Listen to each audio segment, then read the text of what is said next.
Bom dia, meu nome é Marco Taneda, sou graduado em fisioterapia, especialista também na área de fisioterapia e doutor, ou seja, doutorado direto em fisiologia humana lá em São Paulo, pela USP, Universidade de São Paulo. Hoje vamos falar um pouco sobre o funcionamento do tecido nervoso, sistema nervoso, ou seja, a neurofisiologia. Vocês sabem que o sistema nervoso ele tem a sua divisão anatômica, como é classificado, ou seja, as diferentes partes do nosso sistema nervoso central, periférico.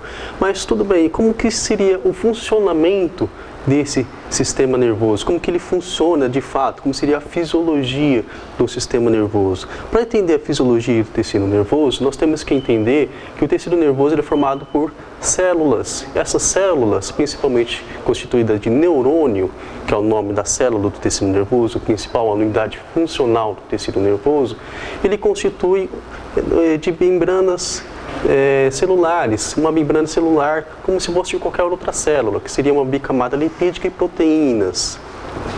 Essas proteínas, nós temos vários tipos de proteínas.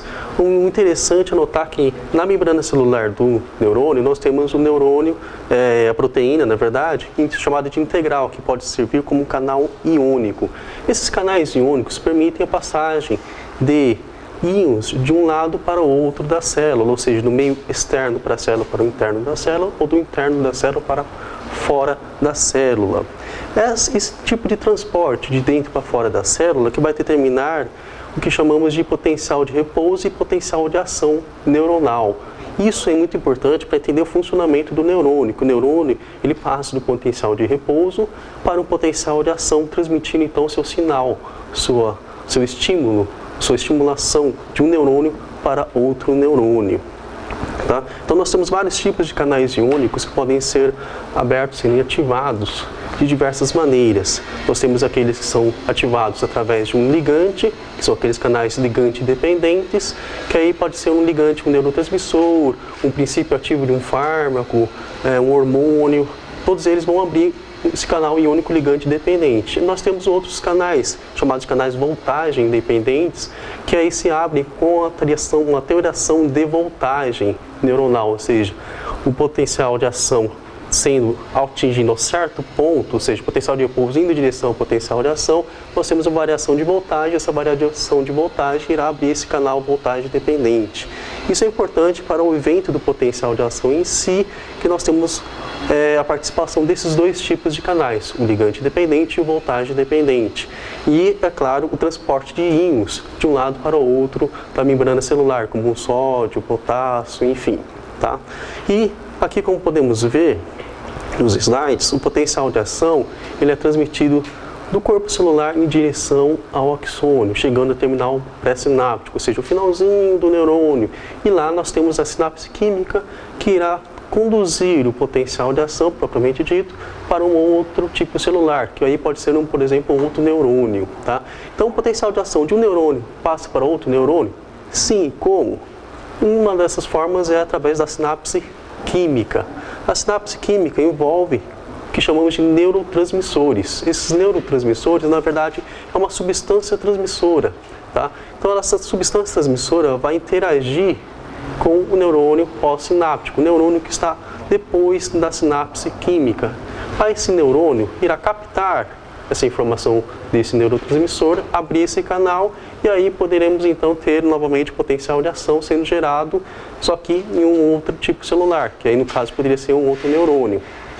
Tá? Como podemos ver aqui nos slides, nós temos vários eventos, tanto do potencial de ação como da sinapse química. Como aqui a entrevista é relativamente curta, em 10 minutos, não dá tempo de nós aprofundarmos no estudo, mas aqui fica esse videozinho aqui que eu passo para vocês, que é um vídeo sobre o potencial de ação em seguida a sinapse química. É assim que o nosso sistema nervoso funciona? Sim, é assim que o nosso sistema nervoso funciona. Nós temos o potencial de ação sendo gerado através de um ligante, abrindo-se o canal ligante dependente, gerando potencial de ação, esse potencial de ação sendo transmitido por toda a fibra do axônio, os íons entrando e saindo da membrana celular, tá? Do nosso neurônio, sendo transmitido em direção à terminação pré-sináptica, lá tem-se então o início da sinapse química, com a saída aí do neurotransmissor, esse neurotransmissor caindo na fenda sináptica, que é o espaço entre um neurônio e outro, e aí o potencial de ação sendo começado, iniciando-se novamente no terminal, na terminação pós-sináptica, que é outro neurônio. Bem, gostaria de encerrar a minha fala, que já está terminando o nosso tempo, com algumas perguntas que normalmente surgem em sala de aula, como por exemplo, o que entra no neurônio? Seria um neurotransmissor ou seria um íon, uma molécula iônica? Na verdade, o neurotransmissor, em geral, ele não entra no neurônio. Esse neurotransmissor ele interage com o receptor na membrana celular. Como vocês podem ver no vídeo, o finalzinho do vídeo nos mostra lá uma molécula pequena, vermelha, se interagindo com o receptor na membrana pós-sináptica, que seria um neurônio, e essa molécula vermelha ela não entra no neurônio. Ela fica lá conectada a esse receptor. E o que entra no neurônio pós-sináptico seriam os íons, positivos, sejam eles positivos ou negativos. Então, o que entra na célula pós-sináptica não são os neurotransmissores, em geral, são os íons. O neurotransmissor ele somente tem o papel de interagir com o receptor da membrana pós-sináptica, para abri-lo somente. Quem passa para o neurônio, para dentro do neurônio, seriam os íons. Bem, gostaria de ressaltar também que o funcionamento do tecido nervoso é muito importante nós estudarmos em várias áreas, porque é assim que o nosso sistema nervoso funciona e as alterações do tecido nervoso, eles acarretam várias patologias, várias doenças no nosso organismo, como por exemplo, nós temos aí as doenças mentais, nós temos aí a esquizofrenia, que são afetadas, na verdade, estão aí sendo pesquisadas as alterações na sinapse química, nos neurotransmissores, na sua interação com o seu receptor.